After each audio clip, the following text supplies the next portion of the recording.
Hello and welcome to my Kashtira deck profile. About 3 weeks ago I was able to get top 8 in the Osnabrück regional. To be precise, I went 6-1 in 7 rounds of Swiss and made 5th place afterwards. First off, a small disclaimer, because meanwhile Cyberstorm Access got released, a lot of tech choices differ now, of course, and the decklist is a little outdated. But over possible changes because of that, I will go into another video in the future. Backtracking a little, the decks to prepare for this regional were runic variants, sprite variants, and also the mirror match, of course. With that being said, let's get to the deck profile. First off, the Kashtira monsters, 3 Unicorn, 3 Fenrir, 2 Rysard, 1 Kashtira Ogre and 1 Kashtira Scareclaw. That's just the standard monster lineup. For me, 2 Rysard is the amount to run in case you need the second. The Ogre is for the additional name. You could also run T-Element Kashtira, but I think Ogre is the better option. And to out certain boss monsters, and also as an additional name you are running the Scareclaw Kashtira.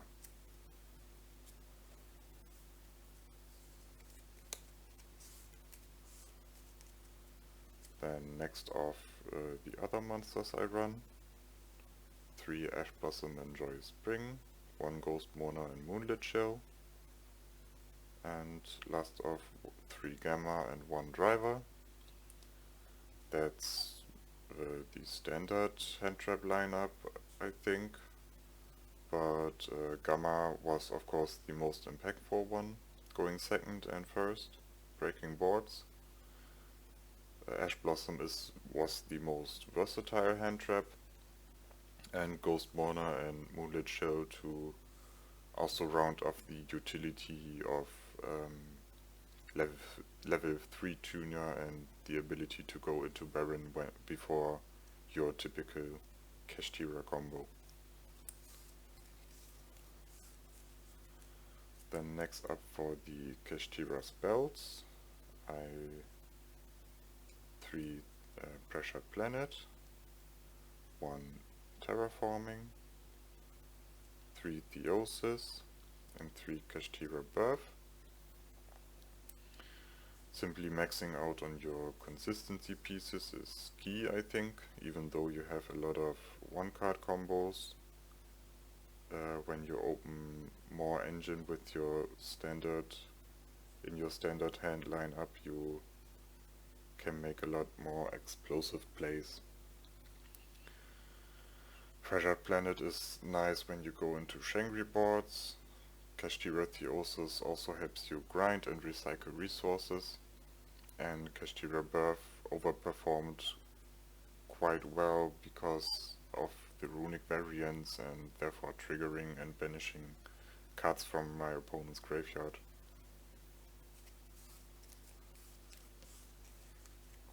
For more consistency, I used 3 Prosperity, 2 Desires and the 1 Talents.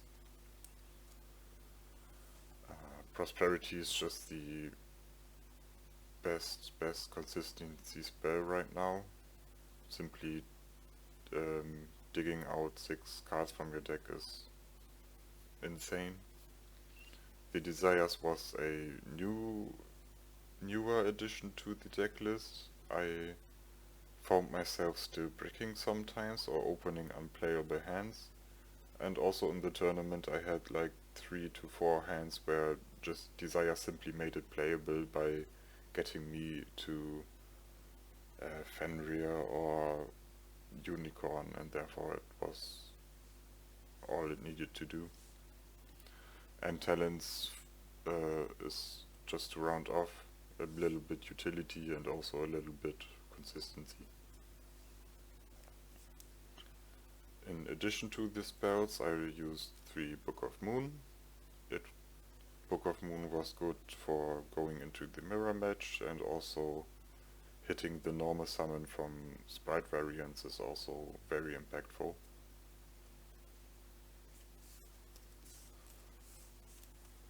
And last off, my trap lineups, 3 Infinite Impermanence and 1 Big Bang.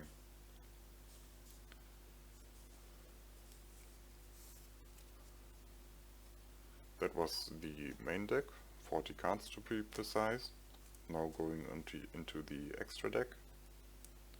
I used 3 Arise Heart, 3 Shangri-La, 2 Zeus, 1 Diablosis, 1 Big Eye, and 1 Dark Armed. In my opinion, that's the standard ratios you run. The third Arise Heart does come up in the mirror match. 2 Shangri to go into your zone lock combo when needed. 2 Zeus is the best board breaking Xyz you could run, and 2 because if one gets banished. Then Diablosis as the chain link that makes it all possible. Such a broken card. And 1 Big Eye and 1 Dark Arm for utility. I don't think you need more than 1 copy of both of these, except you feel the need to go into them when you're having the mirror match. And to round off the extra deck, 1 Omega, 1 Baron. Baron makes a lot of good plays when you're opening hand traps going first, and I like the utility very, very much. And Omega to when you're using Gamma going first or starting your turn, you want to free up your board again to special summon your cash monsters, and Omega does just that. At last, 3 prosperity targets. The Goliath did quite well.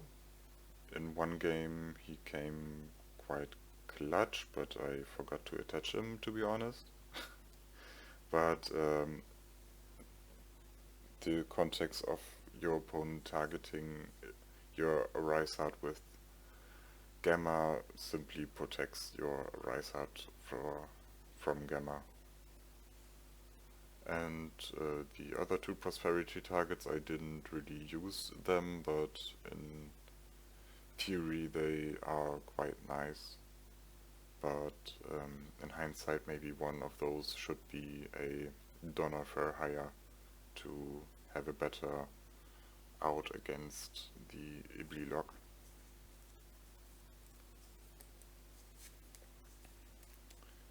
$15 extra, of course. And at last going into the side deck, 3 Dimension Shifter, 3 Forbidden Droplet, Dimension Shifter to simply play out those Grave Reliant matchups. Forbidden Droplet was a late addition into the deck list, but I think it was the best option going into all these sprite variants. You just need to keep in mind that you can't use them under Shifter or exactly Rise Heart, a Rise Heart. Then for back row removal, 1 Feather Duster and Cosmic Cyclone. Feather Duster is the most impactful out, Cosmic Cyclone because it doesn't destroy and therefore having a better runic matchup.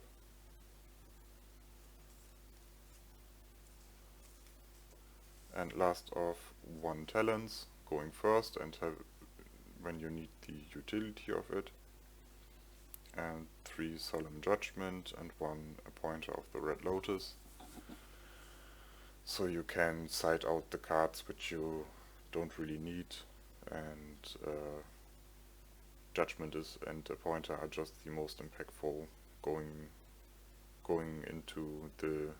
first and drawing into it.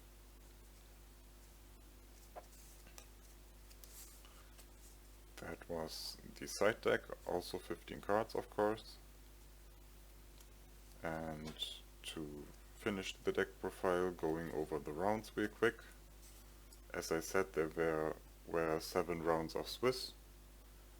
Round 1 I played against a very experienced player. He was on Life-Train Runic Sprite. I was able to scrape by winning that match 2-1. In game 1 it was quite funny. I won the die roll and went first, but I had a hand of Book of Moon and 4 other hand traps, so I wasn't able to make plays. I set the Book of Moon, passed to him. He started to make a few attempts to play, but I was able to stop him in all of those because of the hand traps. And during his turn he used his runic cards and therefore banished one Rise Heart from my deck, and afterwards 1 Theosis, so I was able to add the Rise Heart to my hand. When my turn came over, I top decked Kashtira Birth, and as he saw that, he just scooped up and we got to game 2. In game 2 I ran full force into the Nightmare Griffin lock, so my cash monsters didn't have any effects, and therefore I simply couldn't do anything and lost that game. And in game 3 was a lot more drawn out than I expected. We grinded a little, but I think at some point I was able to get board advantage by playing a Zeus. The Diablosis did a lot of work by banishing a good portion of his deck, and a well-timed Cosmic Cyclone hindered him of getting more resources. In round 2, of course I can't recall every detail because the regional was 3 weeks ago. Round 2 I played against Sword Soul. I won that 2-0. I didn't think I had any problems. I was able to control the board quite well and win from there. Same with round 3. I won 2-0 against Sprite Melfi. In Sprite Melfi the droplet came quite clutch. Round 4 was against Naturia Runic.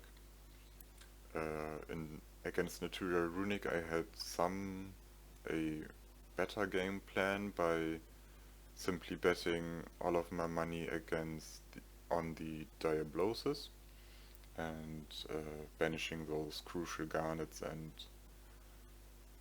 cards Naturia Runic wants to summon from the deck. But also my opponent bricked both games by only seeing one half of his engine and not the other one.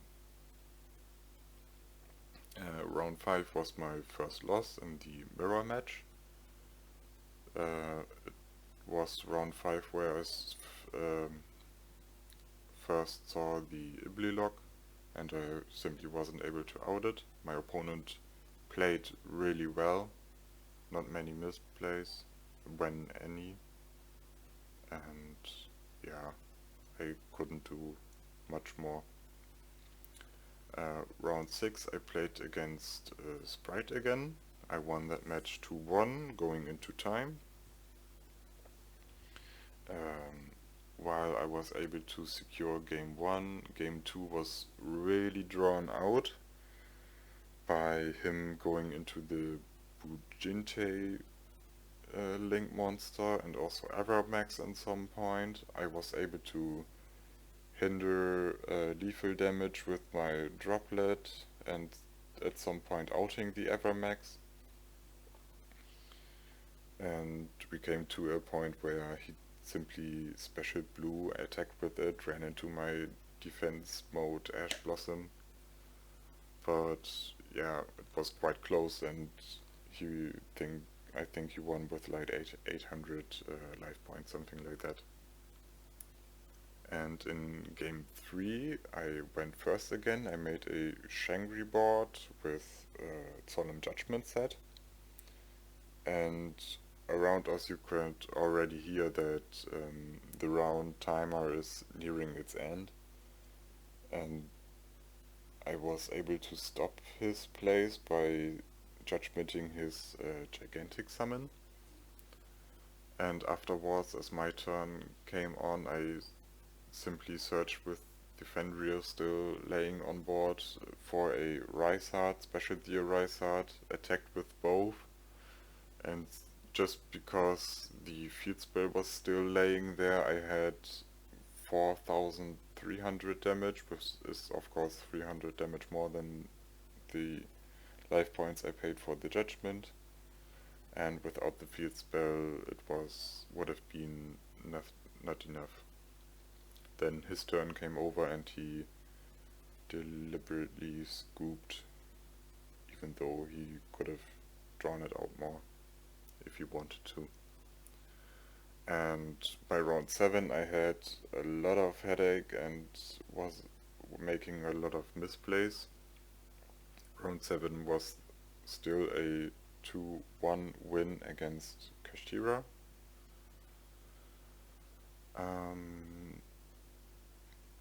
Game 1 I was able to secure game 1 for me. Game 2 he Iblit me, but made a misplay by placing his XE monster in attack mode.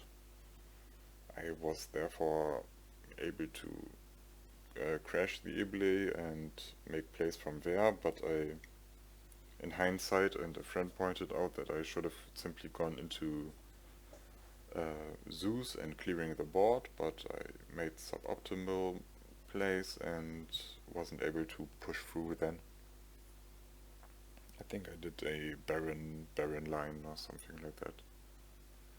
And game 3 I had the most insane hand and was really happy about that. I was able to simply go for the 5 zone lock, and my opponent waited on me activating in standby my Shangri-La, so his Triple Tactics Thrust would have been live, but he didn't have any other option in that moment, and I was so happy I could decide that for me by simply FTKing him from there.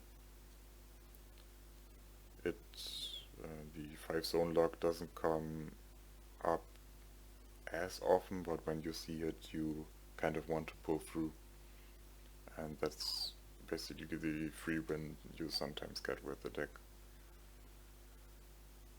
Yeah, with all that being said, I was quite happy on how well I did in the tournament. Overall, it was my first regional I won or topped. And at last a shout out to Savage, Dragan, Philip, Anthony and Bender, who competed alongside me and cheered me on after every round. Otherwise I don't think I would have able to pull through in that tournament. With that being said, until next time and goodbye.